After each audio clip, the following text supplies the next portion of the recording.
Ito naman po mga bossing ko, tuturuan ko po kayo kung paano kayo makaka-attract ng swerte.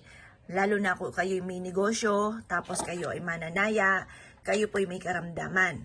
Ngayon, alam niyo po ba mga bossing ko na ang oregano ay nakakatulong upang sa ganon kayo po ay mas higit na maka-attract ng swerte.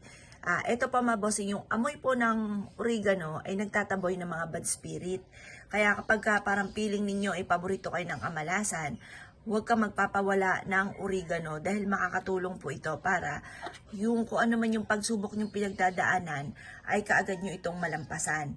Ngayon po mga bossing, kasi yun nga po, nagtataboy siya ng mga negatibong enerhiya. Kapag yung mga negatibong yan ay naipon sa loob ng inyong tahanan or ng inyong negosyo, yan po mga bossing ko, asahan ninyo na parang imbis na masusolusyonan ang problema ay madadagdagan ang problema. Kaya kailangan meron tayong pantaboy ng malas bukod sa inyo pong sipag at tiyaga at pananalig sa mahal na Panginoon.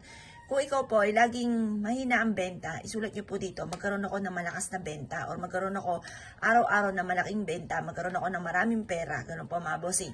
Or kaya po mga bossing, halimbawa kayo ay laging talo, isulat nyo yung numero po ninyo, pagkatapos sabihin nyo po dito, mananalo na ako ng jackpot. Or kaya kayo po ay laging may karamdaman, isulat nyo po dito, gagaling na ako.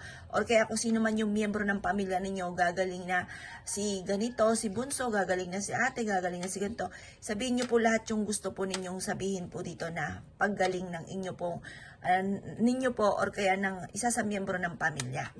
At pagkatapos nyo po isulat po dito mga bossing ko, eto pa mga bossing ko ay ibibilad nyo sa sinag ng araw hanggang alas 8 ng umaga.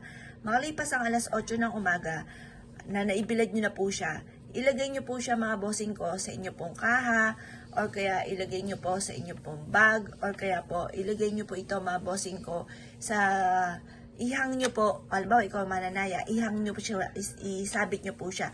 Talian nyo po siya mga bossing ko ng pula at ilagay nyo po ito mga bossing ko sa may bintana po ninyo. Gawin nyo po ito mga bossing ko ng isang beses lamang at ito po ay makakatulong upang sa ganon higit ka na makatrack ng swerte lalo na sa pera. Kung kayo po mga bossing ko ay naniniwala at nais po itong gawin, lumarga po kayo. At makakatulong po ito upang sa ganon kayo po ay mas maka-attract na swerte. Kung naniniwala ka mga bossing ko, mag-focus ka habang ikaw ay nagwi-wish. At ito po mga bossing ko, magugulat ka sa mga magandang resulta na magaganap. Yung mga tipong hindi nyo inaasahan, maaaring maganap po yan. Ngayon pa mga bossing ko, ikaw ay naniniwala at nais nyo na po itong gawin, lumarga na po kayo. Kahit anong araw nyo gustong gawin, gawin nyo na.